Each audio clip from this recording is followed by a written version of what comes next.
So, so, so you can imagine how closely he is intimately connected with Maharaj. So I request Prabhuji to share his memory and very interesting incidences with Maharaj over his few years. He actually joined ISKCON in 1993. See, almost three decades now. So over to Sacisuta Prabhu. Please take over, Prabhu. Hare Krishna. Hare Krishna. Thank you so much, Venkat Govind Prabhu. Hare Krishna. You can increase your volume, Prabhu, little bit if possible. Yeah. Yes.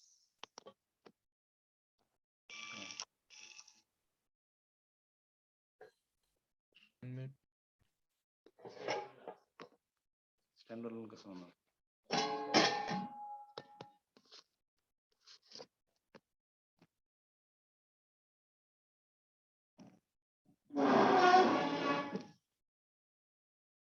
Okay, Prabhu, you are able to hear me?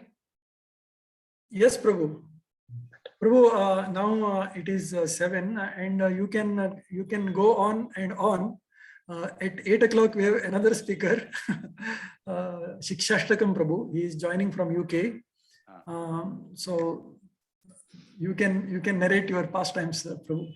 I can go on and on till 8 o'clock. Otherwise, he'll get on me like then. No. Okay. Because he must be waiting. That's right. Yes. Thank you so much.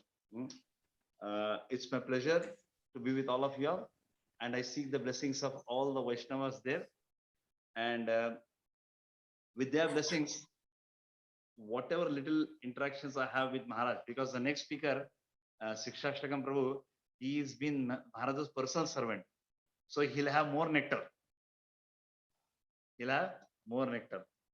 So, but still, whatever I have and whatever I'm relishing for all these years in his association, I'll try to put it in front of you all. First of all, I should say that all our programs, they end with prasad. That's like a happy ending for the program.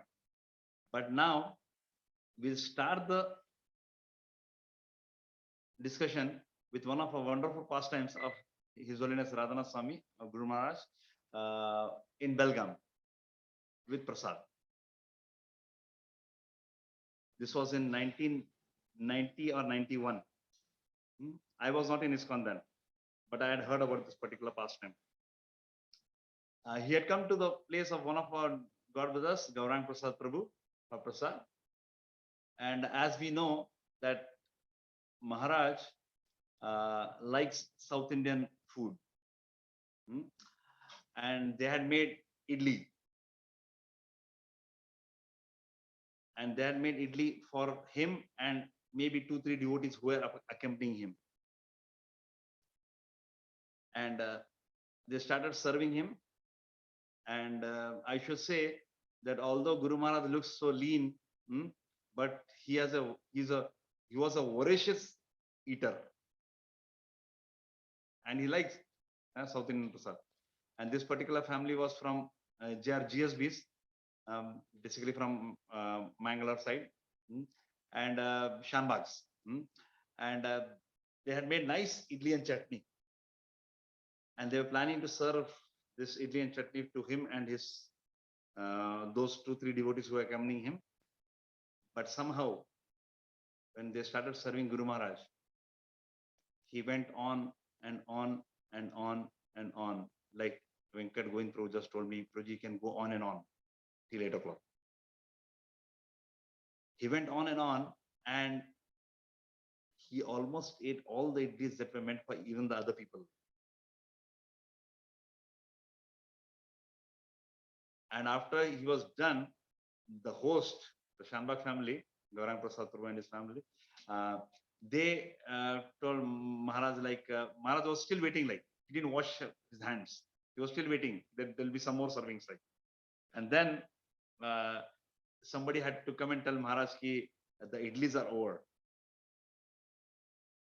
The idlis are over. There's no more batter to make idlis. And then they suggested they can make dosas. And Maharaj said, I'll wait for the dosas. And then after some time, they started serving him dosas, and he ate 2 or 3, I think, dosas, and then he was done. So one can actually eat his way back to Godhead. And that time he was quite young. This is 30 years ago. He's 71 now. So he was 41 then. And 40, 41. And he could, I mean, the family was, he was telling, Gaurang Prasad Prabhu later was telling me, actually we were stunned at his appetite. And I know this because I can relate to this. Like I said, he looked lean. But once I remember, we have Sachi Kumar Prabhu, who was heading the library, Maharaj's audio library in Mumbai. He's a Grahastha, Goradia, Sachin Goradia. Now he's Sachi Kumar Das. So this particular person, Sachi Kumar, he came, and we were talking with Maharaj, myself and Rohini Kumar Prabhu, we were talking with Maharaj, and some issue was there, and Maharaj, all of a sudden, he held Sachi Kumar Prabhu by his legs upside down, and he held him like that in the air, like that, and he asked Rohini Kumar Prabhu, please see if his head is touching the ground, and Rohini Kumar Prabhu could move his hand below on the ground and tell Maharaj, no, his head is above the ground. So Maharaj held him like that. So we can come to know this was after I joined, maybe 90. Yeah, at that time he must be 43. He must be 43 or 44, Guru Maharaj. That was his capacity and strength. Although he looks lean like that. And all of a sudden he had turned Sachi Kumar Prabhu upside down.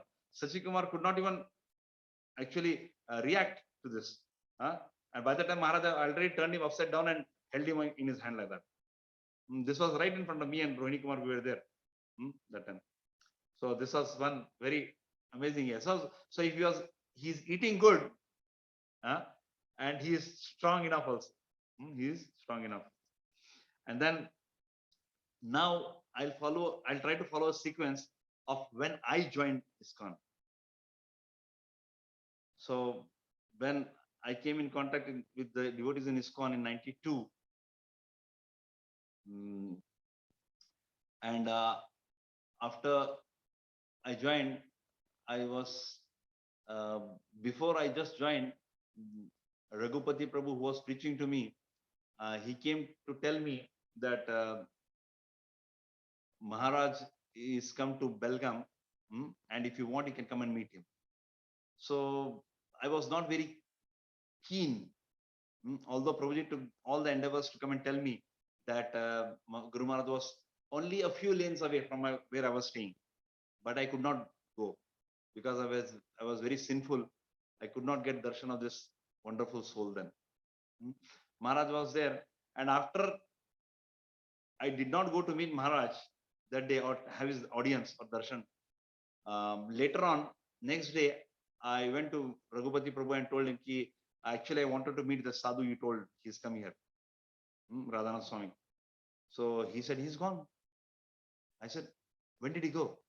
He said, yesterday, when I was calling you, he was supposed to take the train at 7:30 that day to go to Mumbai, Mahalakshmi Express. And I had missed this opportunity. So I was very sad. Then I told Raghupati Prabhu, I asked him, can I meet him again? He said he is going to go abroad after some time, but he'll come back for Janmashtami. He'll come back for Janmashtami. And then I was very sorry. And for the Janmashtami next, I decided, that is 93, I decided we should go to Mumbai. But before that, somehow by the mercy of Guru Maharaj, he was initiating on behalf of Bhaktipad then. And in 93, I got initiated. 92, I came in contact. 92 Janmashtami, I came in contact with ISKCON devotees, and 93 Narsimha Chaturdashi I got initiated. It was a short period of around 6-7 months that I got initiated. And then after I got initiated, Maharaj came to Mumbai, to Belgaum. This was when the Latur earthquake had taken place, Latur Kilari earthquake. So Maharaj came to Belgaum, and Maharaj, before that, in 92, Guru Maharaj, he came to Belgaum and he gave a lecture at a college, law college. And this was his first live lecture that I was listening to in college, in a college. And somebody from the college, and prospective advocate, he asked Guru Maharaj a question. And Maharaj answered in such a wonderful way. The person asked Maharaj, if everybody becomes a sadhu like you, then he asked. And everybody in the audience started clapping. Oh, such a wonderful. All of them were thinking like they have cornered Maharaj now. Especially the person was asking this question. And Guru Maharaj said, what are you doing? And he said, I am a would-be graduate of this college, like law college. So Maharaj said, if everybody becomes a lawyer like you. And then he said, lawyers don't need lawyers.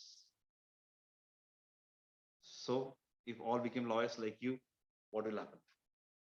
And then Guru Maharaj went on to say, so it's like joining school. The first standard student is passing and going to the second standard, and the second standard student is passing and going to the third standard. But the students in 10th standard are going nowhere.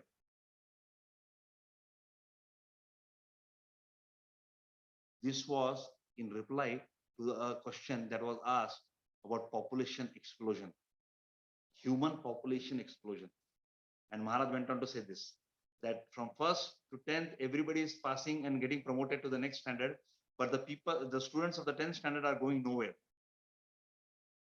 Then he said that there are Jalajanav Lakshani, Stavar Lakshvimshati, Krumiya Rudra Sankhya, Pakshinam, Dasha Lakshanam, Trimsa Lakshani Pashava, Chatur Lakshani Manava. Like that, he described the 84 lakh species of life. And he said that all are from class 1, that is from aquatics to till before the human beings. All are getting promoted, but the students in the 10th standard, they are going nowhere. That is human beings, they are not getting promoted to, human life is meant for actually achieving liberation and devotion to the Lord. Both. Those who want liberation, they can get liberated, and those who want devotion can practice and become devotees. So he said, because these people are not going anywhere, you see there seems to be like a population explosion in the 10th standard, because students of 10th standard are going nowhere. And this answer, when I heard this, I was taken aback. First time I had heard Guru Maharaj speak in a college. And then after this, like I said, in 93, I got initiated and Maharaj came to Belgaum again.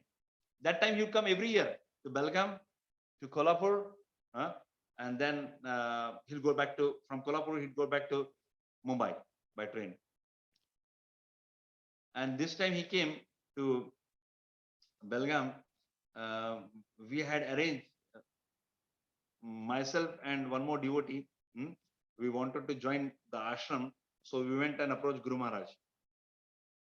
He was staying at Nand Maharaj Prabhu's place in Belgaum. And we went to meet Maharaj and we asked Maharaj, Guru Maharaj, we want to join full time. He was lying down on the bed after taking prasad on left side, and he had kept his hand, left hand below his head, and he was talking to us like that. And we were sitting next to him by the bed, kneeling down and talking to him. And that time Maharaj said, so tell me something about yourselves. And then we started telling him so many things about our activities. And then he said, rascals, you should come and join the ashram immediately. and we were so happy. And then immediately I planned and I went to Mumbai to join. But before that, Maharaj from Belgaum, he had prasadam at Raghupati Pro's place, and they had made so many items for him. It was like Chappan Bhog for him. And Guru Maharaj tasted a little from everything, and we had prasad also. And then we left. Because Guru Maharaj, he left before us, and he was taken by Prahlad Anand Prabhu, who was driving his car. It was an ambassador, and this ambassador car was petrol car, which he had turned into diesel by putting an Isuzu engine on the car. And Maharaj was to be experimented on, because he had Prahlad Anand Prabhu had no experience of a diesel car, but they took Maharaj in this car, which was not AC also that time, and the car went left to go to Kolhapur, and myself and luckily that time even Gaurang Prabhu had come to Belgaum. So after Maharaj left, we all were having prasad. During prasad, we decided that now we should actually, because Vrindavan Anand Prabhu was preaching in Kolhapur, and to encourage him, we decided that we should also go and assist him in Kolhapur. Anyhow, Maharaj is going to Kolhapur for the first time, and we should be there also for that. And I had a Yamaha bike, and Raghupati Prabhu had a Bullet, and there was one more devotee, Radha Govind Prabhu. He had borrowed somebody's Yamaha also. And myself, Rohini Kumar Prabhu, Raghupati Prabhu, and Gaurang Prabhu, and Radha Govind Prabhu, and some other devotee. I don't remember exactly who was. So all of us were on bikes to come to Kolhapur. It's around 110 kilometers from Belgaum, and we are riding like real fast. The bikes, these Yamaha bikes, were known for power. And Raghupati Prabhu's Bullet was there also. Very powerful. It is 350 cc. And we were moving, and we came around 29 kilometers before Kolhapur from Belgaum. All of a sudden, I took a turn. I was riding my Yamaha. I took a turn, and that time I saw somebody in saffron walking on the road. It was Guru Maharaj. And I just went fast and next to him, and I screeched to brake, and I stopped. And Guru Maharaj turned and looked at me, and I removed my helmet.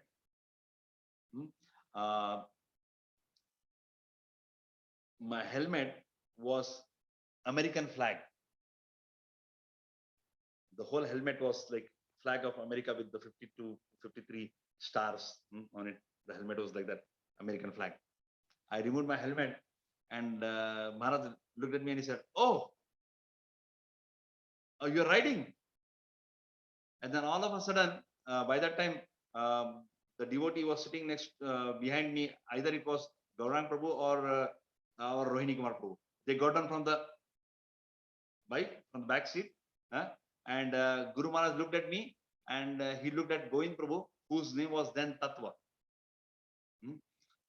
And he looked at Govind Prabhu, and he said, "Tattva, I am going with Sacisuta on his Yamaha." He said, "I am going with Sacisuta on his Yamaha to Kolhapur." And all of a sudden, Rohini Kumar Prabhu, he told me, Rohini Kumar Prabhu, he told me, "Hey, you get on. I'll ride the bike. Maharaj is going to sit on the bike." And I had to tell Rohini Kumar Prabhu that, "Prabhu, I think Guru Maharaj very specifically told that he's going to go with Sacisuta on his Yamaha. He didn't say that Sacisuta Yamaha will be ridden by Rohini Kumar Prabhu, and I'll sit on the bike and go."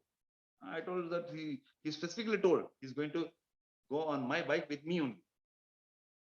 And I had to tell him in Marathi that, "अरे, तुला जर महाराजांसाठी गाडी चालवायची असेल तर मला पण चालवायची असेल असं तुला कळलं पाहिजे ना." And then Maharaj sat on the bike, and before that, he looked at my bike before he sat on the bike. And my bike, I had put all the world flags on my tank of my bike, the tank and the panels. I put the flags of different countries other than India, all the flags. And in between, on the tank, in the middle of the tank, below the petrol tank, on the center of the petrol tank, I had put a flag of UNO. UNO flag. So Guru Maharaj looked at my bike and he read the name of the bike. He said, "Is this a original Yamaha?" I said, "No, Guru Maharaj, in collaboration with Escorts." And then he looked at Raghupati Prabhu's bike. We had made his Bullet bike into a BMW. We had put stickers of BMW on all the tank, and we had removed the Bullet logo, which was there on the bike, and we had made it look like a BMW. And Guru Maharaj asked, "Is this an original BMW?" And then we have to say, "No, Guru Maharaj. This is the Indian bike." And then he started laughing. His typical style of laughing, like raising his shoulders up and down. He said, "Maya, that which is not." And then he said, "Now I'm going to go on Sacisuta on his Yamaha," he said. And he sat on the bike. And I had to tell Govind Prabhu, that was that time Tattva. Tattva Prabhu, give me some of his belongings, a shoulder bag with his gamcha and all, if he wants to take a bath there after he reaches there. Before you reach, he'll reach there with me. And then we'll need this bag. So Govind Prabhu immediately put some gamchas in a shoulder bag and he said, "Very nice." And he put it around my neck. And I started my bike. And then Maharaj, he pulled up his lungi up till his knees, and he sat on the bike. And he said, "Sacisuta, take me to Mahalakshmi." And then I started the bike and I started moving. And then Gaurang Prabhu and Raghupati Prabhu followed also on the Bullet, his BMW. And we reached Mahalakshmi temple. And after reaching Mahalakshmi temple, Guru Maharaj had darshan of Mahalakshmi. And after coming out of the temple, main temple, in the courtyard of the temple, he said, when Mahaprabhu came here, he was so ecstatic that he was dancing, jumping and dancing. And he said, "You three," he said, "you're just walking with me. You should dance," he said. And then myself, Gaurang Prabhu and Raghupati Prabhu, we were jumping, and Maharaj was laughing. And he's saying, more, you should jump more, we should jump more. And then we started circumambulating the temple like that. And after we were done, by that time, Vrindavan Prabhu, not Vrindavan Anand Prabhu, Vrindavan Prabhu, who is now in Pune, and with his good wife Ekavali and son Narayan. So he's from Belgaum also. He is the one who actually preached to many of us initially. He and Rupa Raghunath Prabhu. So Vrindavan Prabhu had arranged for a car, a new Maruti car, Maruti. And Guru Maharaj would always pronounce Maruti as Maruti. And it was a brand new car. And the car was bought, and Guru Maharaj went and sat in the car, and he opened the side mirror. And in the mirror, he looked at me in the mirror and he waved for me like that. "Please come here." So I went to Guru Maharaj and I just bent down to him and he said, "Sacisuta, please follow this car." And then he looked at me and Vrindavan Prabhu and he said, "I don't have faith in cars. They break down anywhere. But your Yamaha is better than this car. So follow this car." So all the way from Mahalakshmi temple till RK Nagar, where he was supposed to go to give the Sunday, to give the evening class, he was looking in the mirror and always signaling to me like that, "Please follow this car." It was for 29 kilometers that he sat on my bike. And when I asked him, he said, "Many years before, when I was very young, I had sat on a bike. And after that, I am sitting on a bike now only." And when I got married to my good wife, Leela Devi Dasi, Guru Maharaj, he told her, "You should be very careful on his bike." Then he smiled and he said, "He is a good rider, but a daredevil driver." And this happened in 95. from 95, Janmashtami, after Janmashtami, till before Janmashtami of 96, I was deputed to Pune. Myself, Sudama Prabhu, Rupa Goswami Prabhu, and later on, even Swarup Damodar Prabhu was sent to Pune. So once I was, Maharaj was supposed to go by the Uddayan Express in the evening to Mumbai from Pune. And Janma Mataji, that time she was Jiva Shakti, she arranged for this. No, sorry, she was Janma then. I'm sorry.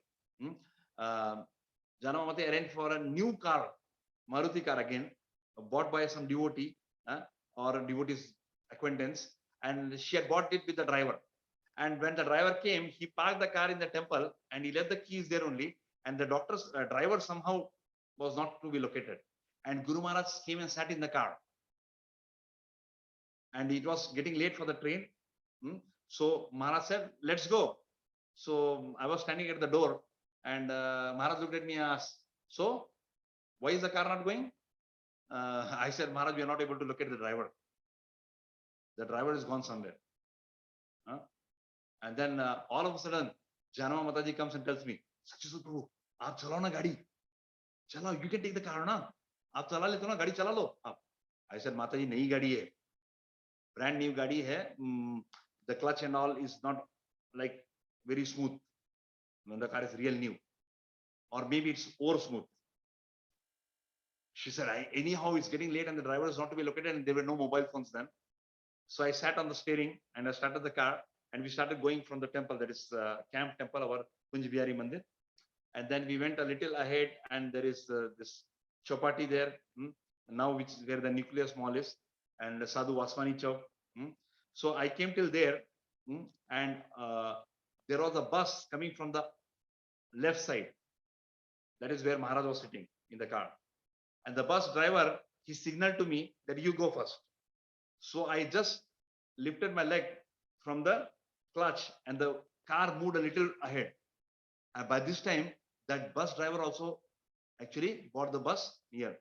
And the bus came and Maharaj could see the bus right next to him on the road. And he looked at me and he looked at the bus and he again looked at me and then he took his bead bag with his heavy beads. He has this big heavy beads. He put it on my head and he started putting them on my head and he tuck, he started going like that. And he said, if this bus is like an elephant and our Maruti is like a mosquito, this elephant can crush the mosquito. And then he started hitting me again with the beads on my head. And he said, if you don't care for your life, at least you should care for mine. And I was shocked because I mean, there is no, when Guru Maharaj speaks like this, there is no explanation he can give. You cannot tell that the driver had signaled to me that I should go first. You just had to listen to him. And that's why he told my wife, he is a good rider, but a daredevil driver. So again, there was this wonderful, after we got our reconfirmation in 95, 96 centennial year began, and I had performed a drama in which they had given me the role of Kolahala. It was Yamunacharya's play. And Krishna Chandra Prabhu's younger daughter, Anjali Karuna Manjiri, she was actually playing the role of Yamunacharya, and I was Kolahala. And somehow Guru Maharaj liked this drama so much that for one whole year at different locations, he would give I was in Pune for some time then, so he'd call the authorities in Pune and tell that, I mean, he would ask devotees to call the authorities in Pune and tell that you relieve him, he has to come on the Saturday to perform this drama, and after he performs this drama, I am going to speak. And like that, I performed this drama for almost like 8 to 10 times at different locations. And after the drama was done, once we were standing, and he came to me and he just hugged me, embraced me, and he said, "Oh, Sachi." And then I looked at him, "Yes, Guru Maharaj." He said, "That was very nice performance." And then he said, "By the way, what does Kolahala mean?" Yes. And Shamanand Prabhu, whom we usually call Shamanand Pandit, he's a Pandit. He when asked, Shamanand Prabhu said, "Maharaj, Kolahala means commotion." And then Maharaj looked at me when I had performed another play in which they had given me a role of Amoga, the son-in-law of Sarvam Bhattacharya. And he came and asked me after the drama was done, "Why is everybody giving negative roles to him? You should always also give him some positive roles." But I liked this drama of Kolahala. That's why I asked him to perform so many times. And I spoke. And Guru Maharaj will speak after that. Very nice. Wonderful. And after I got married in 97, before I was just, they were looking for a match for me because Guru Maharaj had told me to change my ashram. And when this particular proposal of my good wife, Leela Devidas, she came to me, I went and told Maharaj. At that time, we were actually going and talking to Maharaj, like anytime we could go and meet him. And specifically, he had told Stoka Krishna Prabhu, Raghupati Prabhu, Rohini Kumar Prabhu, and myself. He said, anytime you are free, you should come and sit with me or be with me. So before that, once he came to the Brahmachari class and he looked at us, the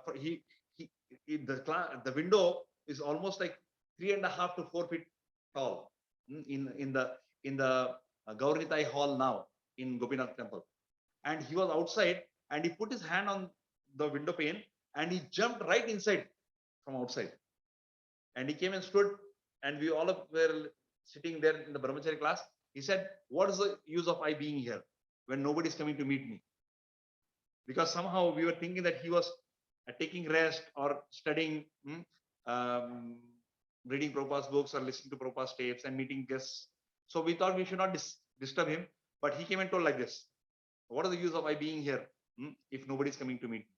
And then he said, after that, we went to meet Maharaj and he said, "Maharaj, we were very sorry that we thought we were disturbing you. That's why we didn't come." He said, "But you, Sacisuta, Stoka Krishna, Raghupati, and Rohini Kumar, you can come to me anytime." And so what we had done is we took this as a license. And anytime we were passing through his room, if we saw him sitting, we would just bow down and go to meet him.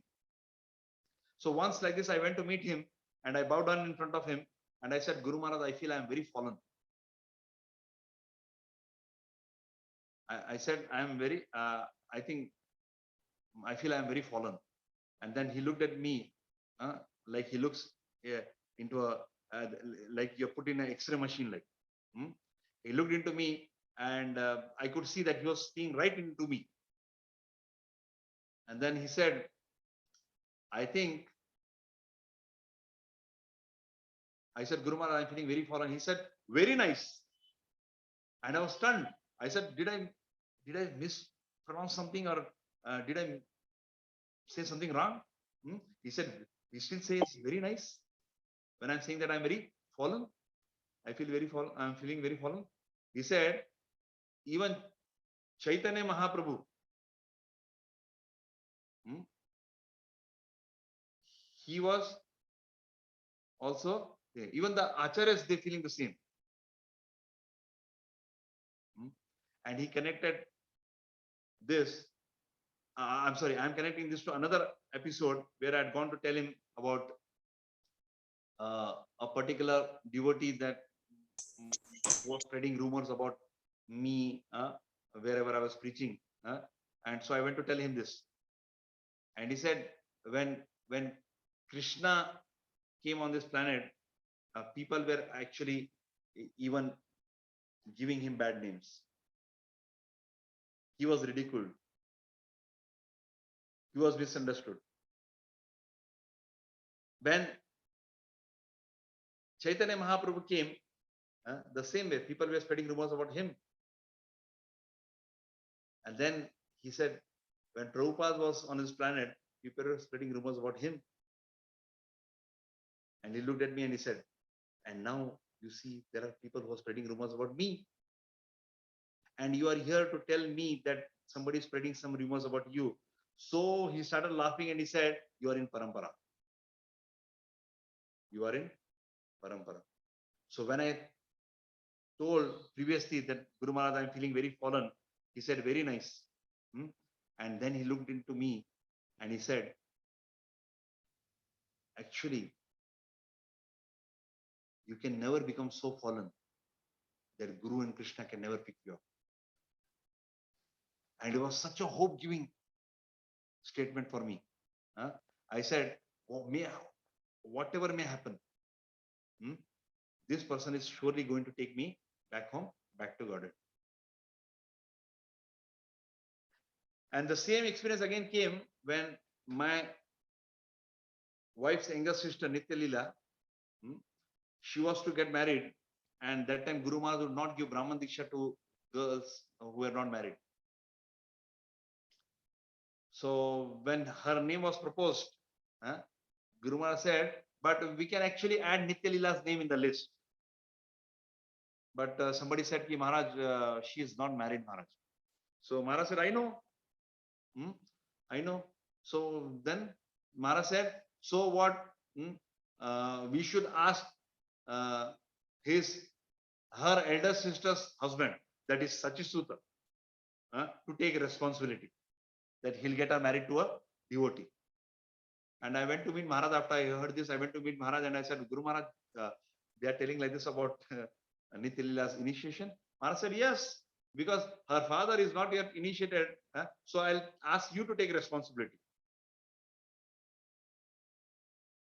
And then when my sister-in-law, that is Nitya Leela, she got engaged to Rupa Vilas Prabhu, who was then Rahul Deshpande. I went to tell Maharaj this. Hey, Maharaj, we are very happy to tell you that it was Gaur Purnima. So I went to meet Maharaj in the before this class and the program in the evening. I went to meet Maharaj and told him, Ki Maharaj, Nitya Leela and Rahul Deshpande, we are going to have their announcement, Maharaj. The two of them have decided to come into marriage and continue as husband and wife in Krishna's service. So Guru Maharaj asked me, who? I said, Maharaj, Rahul Deshpande, Trivikram Prabhu's counseling. And Maharaj, he looked at me and he said, maybe I'm not able to get the person right. You are telling Rahul Deshpande, I'm not able to get him right. But once I initiate him, I will never forget him. And I got a jolt. I just bowed down to him and I came out and there were goosebumps on my body. Because I was just thinking, once he initiates anybody, he'll never forget. He will never forget. So thankful to Guru Maharaj. And after I got married in 97, then Guru Maharaj would come to Meera Road. I was staying in Meera Road because I was setting up the pharmacy at the Bhaktivedanta Hospital. And after it was done, and then Maharaj would come every Tuesday to give class at the hospital, and also next day morning, Wednesday morning at the Meera Road temple, ISKCON temple.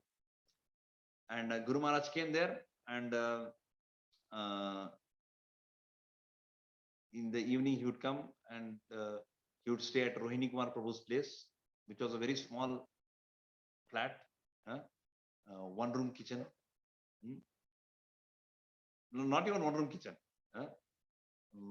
It was just one hall and kitchen, and they had converted the gallery into a room, and Guru Maharaj would stay there, the gallery.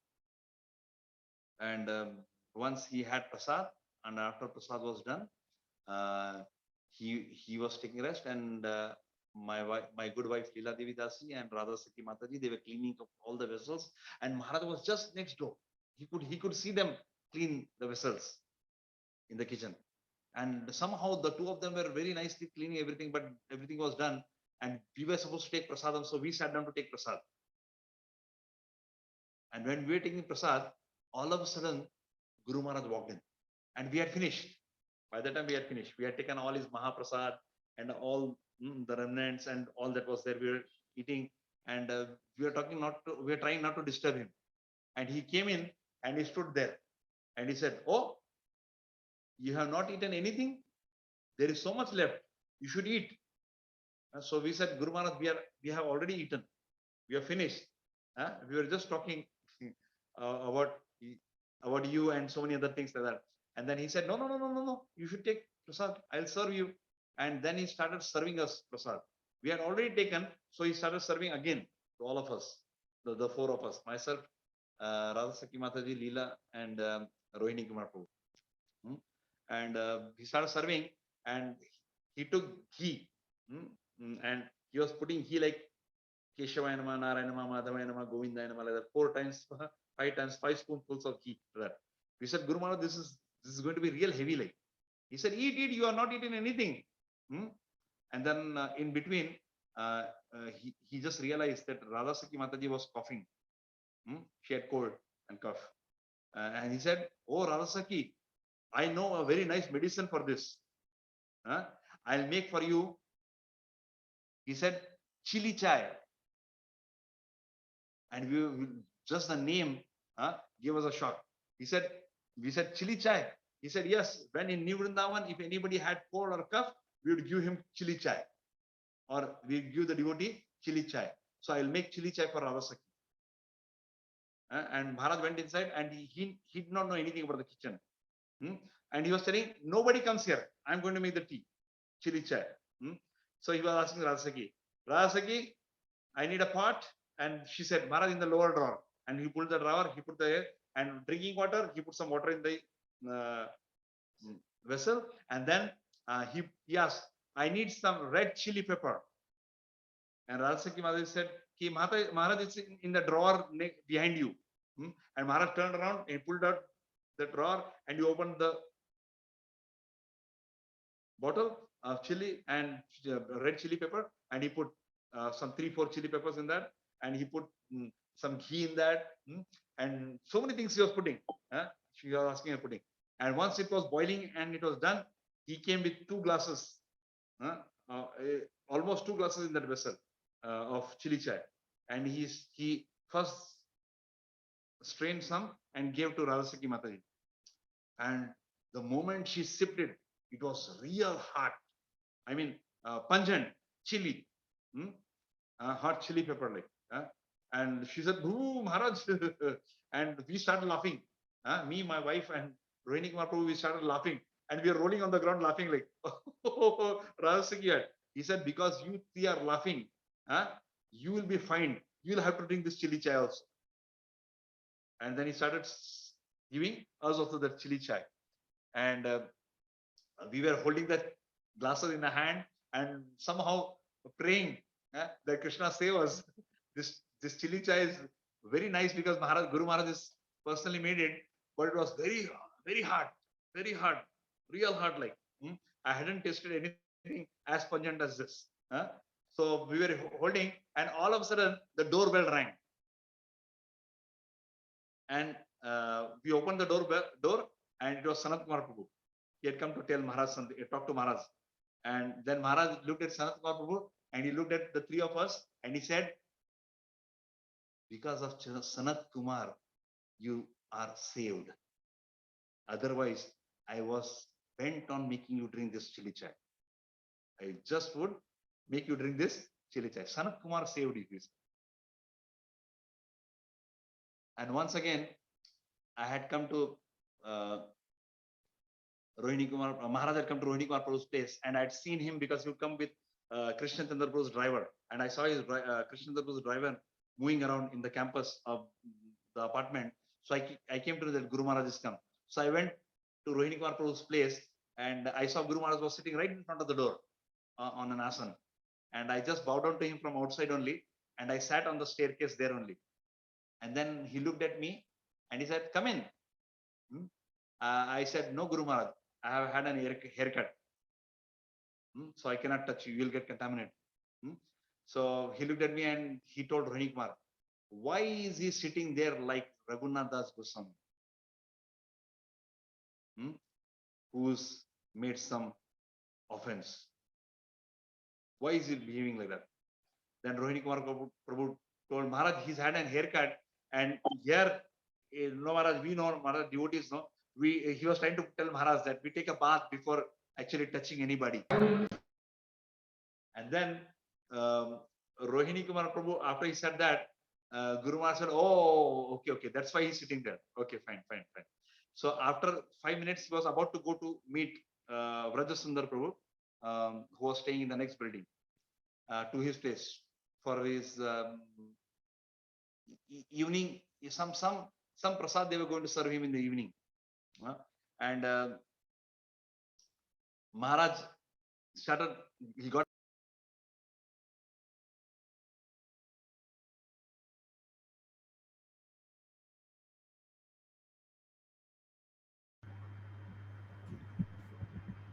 Roger, we can't hear you. You're on mute.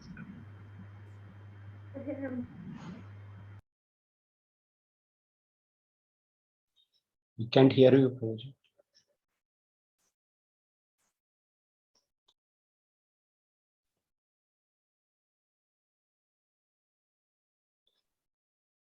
Hare Krishna.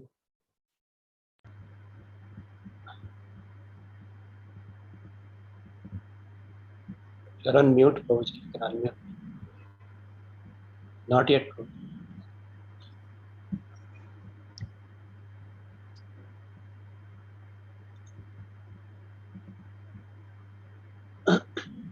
Hare Krishna, Prabhuji, we can't hear you.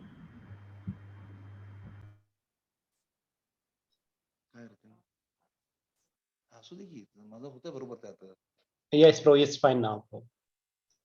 Somebody from the host is putting me on mute again and again. Just see who by mistake somebody must be doing that.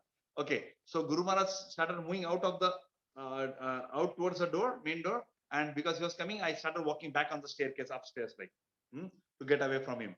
And all of a sudden, he came till the door and he ran upstairs and he embraced me, and he said, "I know that you have had a haircut and that now you are going to take a bath, but I am not going to worship any deity now, so it's no harm if I embrace you now." And then he said, "Let's have a race. Who will walk down the stairs?" We were on the 3rd floor. Who will walk down the stairs first? And then he said, "Now we start." And he started running. And the two of us were running. We came down, the two of us, to the ground floor. And after we came to the ground floor, he walked out and he said, "From here till Vraj Sundar Prabhu's house, it's 50 meters, approximately 50 to 60 meters. He said, "We'll have a running race." Because I had told him once that I was actually 100-meter and 200-meter champion. He said, "Okay, let's have a race."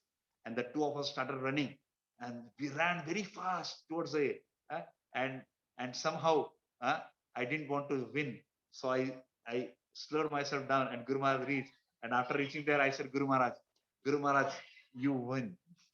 You won. Actually, you won the race, Maharaj." And then he said, "Okay, now come with me. I'm going to Vraj Sundar Prabhu's house for prasad. You come with me." I said, "Guru Maharaj, I have had an haircut, and he's a Brahmana." Vraj Sundar Prabhu. I said, "It will not be good." He said, "They won't mind if I tell them." And he took me there. And there they served Maharaj some soft drink, some sharbat and some dry fruits and all. And then Guru Maharaj gave me some dry fruits. And he said, "Eat." So I ate few, and few I kept in my hand, like that only. And before we got up, he said, "You didn't eat that fruit, dry fruits I gave you and nuts?" I said, "Guru Maharaj, I have kept for your daughter, my wife, he said. Oh, good husband. He looked at me. And then he told Varasundar Prabhu, you know, he didn't want to come here, but I forced him to come here. Because he's had an haircut. And after having a haircut, he doesn't meet anybody before he takes a bath. And he started laughing again. So then after this episode, this Journey Home book, Guru Maharaj, he told the whole, almost all the important parts in the book, like episodes in the book. He told me, Rohini Kumar Prabhu, Radha Sakhi Mataji, his good wife, and my wife, Leela Devi Dasi, animatedly sitting against a wall at Rohini Kumar Prabhu's in the hall of Rohini Kumar Prabhu. Very small place, but still more big, very big, because Guru Maharaj would every time come there and stay at their place. And he told this whole episode, almost all the important episodes in the book. And after I was preaching in Satara for some time, and then once I don't remember exactly whether it was 2001 or 3, one or three maybe, in Vrindavana Yatra, I had to meet Guru Maharaj and tell him that Guru Maharaj, actually there is some problem at the place where I'm preaching. Some rumors and so many things are happening. And all of a sudden, Guru Maharaj, I don't know how he comes to know these things. I didn't even tell him the name of the person who was involved. And all of a sudden he said, Laddu Ali Mataji. And I was taken aback as to how he came to know about this, that I was telling about this particular person, like. And then he told me and my wife, did you ever taste, did you ever make Leela? Do you ever make idli and chutney? She said, yes, Maharaj, sometimes. He said, how do you make idli? She said, like, we have to soak rice, dal, and then we have to run it through the mixie. And then after it is done, and then we have to steam it. So then he started saying, that's how idli is made. You have to soak all these ingredients, and then you run it through a mixie. You make a batter, and after the batter is made, you put it into the idli patra, and then you steam it, and then you have to make chutney. He said, if the whole process is done, then the idlis that come out very soft and fluffy are offerable to Krishna. So he said, as for us, he said, Krishna is doing the same with us. Because he wants us to be made offerable to him. He soaks us into, he soaks us like the rice is soaked and the dal is soaked. Then he'll run us through the mixie of so many people trying to do so many things against us, so many things like that. And then he said, the chutney has to be made even finer. It has to be ground even finer. And so then Krishna puts us to the mixie to make us into chutney. And when all this thing happens, we become offerable to Krishna. After Krishna does the whole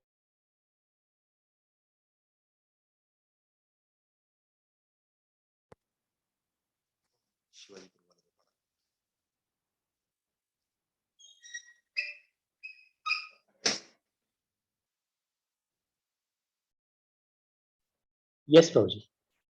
Hare Krishna. Yes, Prabhuji, we can hear you. Yeah, okay. So Maharaj said to me and my wife, you become idli and you become chutney. You allow Krishna to do all those process that he does to make you offerable to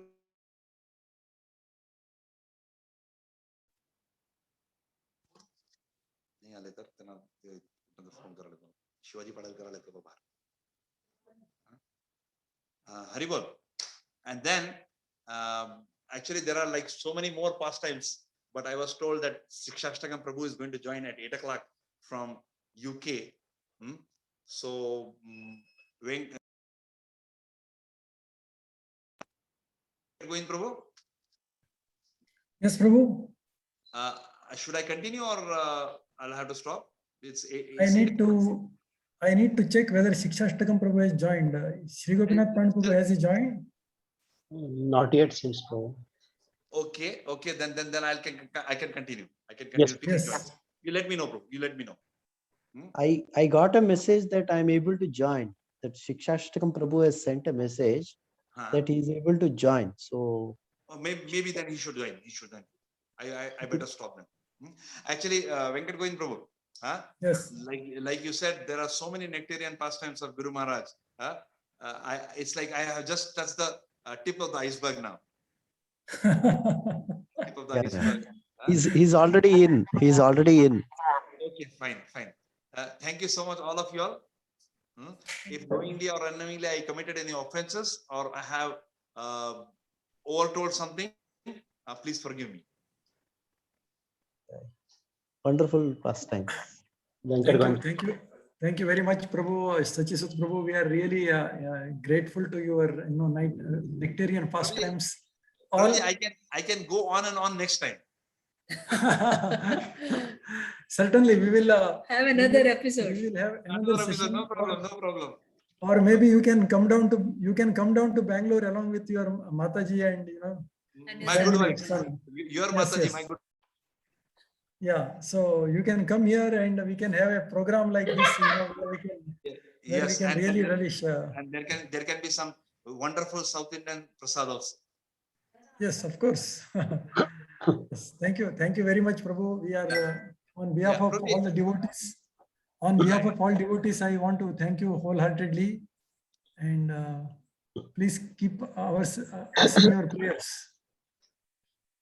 Actually, I am sustained by your prayers. Prabhuji I think Sacisuta Prabhu wanted to say something. No, Prabhuji. I was just telling that I would love to come. Can we? I'll be online also. I'll hear to Shikshashtakam Prabhu speak also. Sure. Thank you, Prabhu. Thank you so much. Thank you very much. Thank you. Haribol, Sacisuta Prabhu, can you hear me? Yes, Shikshashtakam Prabhu, kahan se bol rahe ho? Hare Krishna, I'm so fortunate to Mac. Hear you after such a long time. Oh my God, it was nectar to my ears and feast for my eyes, So, okay, can you see me? Sudhir Gopal Prabhu, can you highlight Mac? Can you MAC? see me? Yes, now I'm able to see you, Prabhu. Hare Krishna. Dandavat Pranam, Sacisuta Prabhu. Dandavat. Wow, such sweet pastimes. I never knew, about all that Yamaha riding and and the Belgaum Leela, all the Belgaum devotees. Actually, with your permission, I'll try to. If I'm not mistaken, actually, Sarup Damodar Prabhu, he had come in '94, I think. He was Subodh Sharma then, and he came to Belgaum. And in the morning, somebody pushed me कि प्रभु जी आप तुलसी आरती गाओ. I said मैं क्या गाऊंगा, गंधर्व तो मेरे बाजू में खड़ा है, इसको बोला गाने के लिए. And स्वरूप दामोदर प्रभु ने पहली बार, I think पब्लिक में पहली बार कुछ गाया. Okay. मॉर्निंग प्रोग्राम में इतना सुंदर ना. And after it was done, everybody asking, वो कौन गा रहा था? ऐसे बोला ये गंधर्व आया मेरे साथ ये गा रहा था. Yeah. I think first time he sang, what I remember also is Dwarka Yatra in 93. 93 में Dwarka Yatra में. 93 Dwarka Yatra. So that time Bhakti Rasamrit Maharaj, they were in a same bus because I was there also. Oh, okay. You must be there. I was not there for that yatra. I came after that. So, but I was told that Bhakti Rasamrit Maharaj, because he was the one who preached to Swarup Damodar Prabhu first, and then all of us, the whole family.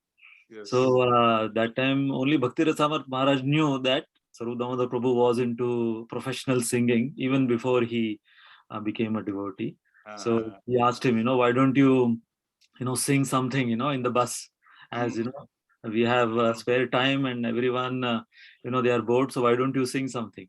So as far as I remember, Sarup Damodar Prabhu told me that because he was so new and he didn't know any of the melodies, the typical ISKCON melodies. So he sang the Jagjit Singh melody, the ghazal singer Jagjit Singh. So he sang that. Yeah, Samarpan. So which means, first of all, if you are singing that time, back then, 93, if you are singing, Jagjit Singh, ghazal singer's melody, everyone, their ears go up. And that too in a bus going to Dwarka. So yeah, I remember that. Amazing, amazing. But anyways, thank you so much, Sachisut Prabhu. Yes, Guruji. It is such a purifying experience, to see you and hear you. You are the stalwart pillars, all of you devotees from Belgaum, you, Govind Prabhu, Raghupati Prabhu, Rohini Kumar Prabhu, Vrindavan Prabhu, all of you. Oh my God. It was like Chopati was, in the formative days of Chopati, it was all like, taken over by Belgaum. And you won't believe, I have a connection with Belgaum because one of my training centers was in Samra. Belgaum. Yes, So, yes. Some connection, world is not that way. World is not that way. So thank you so much, Prabhu. Please continue, Guruji. They're waiting for nectar. So warm welcome to His Grace Shikshashtakam Prabhu. Thank you very much for accepting our request to speak about Gurudev on this auspicious 71st Vyasa Puja celebrations. We feel glad, honored by your presence. And of course, Sacisuta Prabhu also has been with us. So it was very nice, wonderful. Just to give a brief about His Grace Shikshashtakam Prabhu. He is well known amongst devotees. Of course, he has attracted many hearts all over the world through his wonderful presentations, lectures, mesmerizing kirtans, bhajans, and he is known for his wit and wisdom. He served Indian Air Force for 8 years, and during his tenure, he was selected as a fighter pilot. And then he came into contact with ISKCON in 1993, got initiated in 1995, and joined ISKCON Chowpatty as Brahmachari in 1998. And since then, he has been serving Lord Chaitanya's mission as a preacher and a counselor. And later, he was also a member of the CSV, that is Council for Spiritual Vision at ISKCON Chowpatty as well. He conducts lifestyle management seminars in many reputed institutions, corporate sectors, and industries. He has conducted many seminars in many reputed universities in New York, Columbia, Manchester, Cambridge, Liverpool, Penn State University, etc. As a part of his preaching tour, he frequently visits many countries like UK, Europe, United States, Russia, and many others. Currently, he is playing the role as a spiritual advisor and the member of the Temple Management Committee. Shikshashtakam Prabhu is overseeing the Nashik ISKCON project. Actually, I had an opportunity to visit Nashik. Of course, Prabhuji was traveling, but I have seen how nicely it has grown up. He was there here as a temple president, and it is like a seed. You put a seed in the soil and the plant grows. Like that, it has grown to a very great extent. And this project includes youth preaching, congregation development, school preaching, Goshala, and upcoming temple expansion projects. These many things he is under his fold, and especially he has served Guru Maharaj for more than 6 years when he was in ISKCON Chowpatty. So it's our great fortune that we are able to get association of His Grace Shikshashtakam Prabhu, and we are going to hear from him. Thank you very much, Prabhu, and over to you. We love to hear from you now. Hare Krishna. Thank you so much, Gopinath Pran Prabhu, and all the devotees. I guess it's the Bangalore congregation, or is it? Thank you. It's Mainly Bangalore congregation. Bangalore congregation. Okay, okay. So I remember my visit to Bangalore many years ago, and you know, the kind of experience I had being in Bangalore. So many centers, and this was so many years ago, and now definitely things must have expanded, and you have spread everywhere over there. Such enthusiastic devotees, and I was, you know, like many places, I think that, you know, I've been called to inspire, but you know, places like Bangalore and other places, when I visit, I get inspired. I come back inspired. So this was one of my visits. I remember the Bangalore congregation, so much enthusiasm, and you know, when Prabhuji, he contacted me, I could, you know, just the WhatsApp contact, you know, I was feeling that inspiration, that Josh within him, and I couldn't say no. Somehow, you know, it just spontaneously, you know, I said that okay, and what could be a bigger blessing and fortune to glorify our Guru Maharaj on his Vyasa Puja day. So I thought that I should grab this opportunity to purify my tongue, to purify my consciousness and my ears by speaking about this glorious personality that I was so blessed to be in his association for whatever number of time. Physically got this opportunity to serve him, and I can't thank anymore enough my good fortune and everyone who made this happen. Whatever I am in my life, I can say that you know, whatever little spiritual practice which I'm able to do and I'm able to share is all because of the things which I have learned personally observing him, and you know, learned from his lectures, his personal example, and his, you know, decades and decades of dedicated service unto his spiritual master and the entire Guru Parampara. So I feel blessed, and thank you all of you for having me over here on this blessed occasion. Thank you all very much. First of all, I would like to express my gratitude. Om Ajnana Timirandasya Jnananjana Shalakaya Chakshurunmilitam Yena Tasmai Shri Gurave Namaha. Namo Om Vishnupadaya Krishna Pristhaya Bhutale Srimate Radhanath Swami Namine. Namo Om Vishnupadaya Krishna Pristhaya Bhutale Srimate Bhakti Vedanta Swami Namine. Namaste Saraswati Deve Gauravani Pracharine Nirvishesh Shunyavadi Paschat Deshatarine Jai Sri Krishna Chaitanya Prabhu Nityananda Shri Advaita Gadadhar Shivasadi Gaur Bhakta Vrinda Hare Krishna Krishna Krishna Hare Hare Hare Ram Ram Ram Hare Hare. So am I audible enough? Can anyone just Prabhu. Yeah? Yes, Prabhu, you are Okay. audible. Okay. When we talk of Shri Guru, so there is the personality of Shri Guru and there is the Guru Tattva. Now, both are equally important for us in this age of Kali Yuga as practicing sadhakas.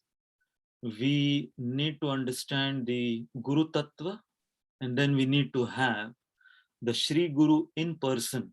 And that's why we see that our entire Guru Parampara is full with, and it's replete with, you know, examples and stories of Guru disciple relationship, you know, whether it is, you know, the Supreme Personality of Godhead Chaitanya Mahaprabhu, you know, the Yuga Avatar and his interactions with his Guru.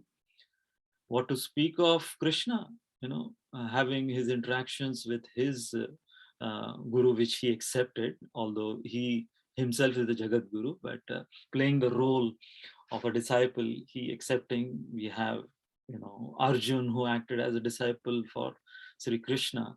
So there is the importance of having the association of Shri Guru in person, and then in that association, understanding the Guru Tattva. So we in ISKCON, we are so blessed by the mercy of Srila Prabhupada and our predecessor Acharyas that, we have been blessed with the association of not just our own Diksha Guru, but so many Siksha Gurus, and the disposition which they have, all of them, the genuine followers of Srila Prabhupada, their disposition is such that, they play such a vital role in giving us the message of Sri Chaitanya Mahaprabhu, Lord Sri Krishna, and through the Guru Parampara, which means the Guru Tattva, and yet be, so like imperceptible.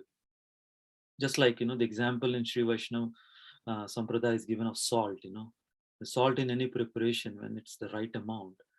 Nobody talks about the salt. Salt is something which is so imperceptible. It is making its presence by making that particular food item so tasty, and yet you can't point out that where it is, where it is in that savory. So coming to Srila Radhanath Maharaj, and today being his 71st birthday anniversary, his Vyasa Puja. Not just on this day, but I can tell you frankly that physically I served him only for 6 years, which was from 1998 till 2004, those 6 years. But till date, on an average, at least twice a week, I have some dreams, some or the other, in connection with him, in connection with the seva. So, no glory of me, no glory of mine. It is the power of this personality, the power of Guru and the power of Guru Tattva, that purity which this person has. And the impressions. Now, generally we hear that when we are from 1 to 5 years age, and the samskaras and the impressions are so strong that, they are like, lines in cement, they always remain throughout your life. But here I was, when I started serving him, I was already 24 years old that time. And, there were so many other impressions. And we all know, we all had so many other impressions other than Krishna conscious impressions as growing up in this Kali Yuga. But, even at that age, just those 6 years of serving Guru Maharaj. And I will tell you that, serving Guru Maharaj that time, it was less like, whoever was the servant, he was the one. He was playing the role of traveling with him. He was playing the role of cleaning. Yes, of course, and cooking, which also started when I was serving him. Then taking care of his medicine and all the logistics and everything. Practically, it was like, in DT worship, those who have done DT worship. So in DT worship, so you have the pujari. Okay, so the pujari does, so the cooks are different who are cooking in the DT kitchen. Then there is the backup seva guy. So he does all the backup. Then you have the pujari who does the shringar or the arti or makes the offering. But imagine that's what, our Guru Maharaj was also doing in New Vrindavan. Imagine a pujari who's also cooking, who's also cleaning, who's also making the offering, who's also putting the deities to rest and waking them up. Imagine everything done by one person, It's like 24/7. It's that kind of deity worship. Now add to that, if the deity is mobile, if the deity is moving around, now now the temple deity, at least there is one solace that for the pujari there is so much of backup and the other crew is there, but the deity is at one place. But herein, when you are serving your guru, which means you are a pujari, you are a cook, you are everything 24/7. And why I'm telling you all this, because it's not just when you are serving you are in that consciousness of his, but even when he's asleep, you have to plan for the next day, and you have to wake up before he wakes up, you have to sleep after he goes to bed, which means you, whatever time is there, which you may call it's yours, you have to plan for the next day and all the services, because you are not just and as far as deity worship, because I've done a lot of deity worship also. So in deity worship, even if there is some mistake, inadvertently it happens, the reaction doesn't come immediately. But when you're serving your guru, if there is a mistake or a mishap, whatever, some stupid thing you do, some foolish thing you do, and sometimes the reaction is right away. So which means you have to be ready for that. So that scare is also there, that healthy fear is there. So all of this put together, your consciousness, you cannot think of anything, you cannot think of anyone. It is so concentrated.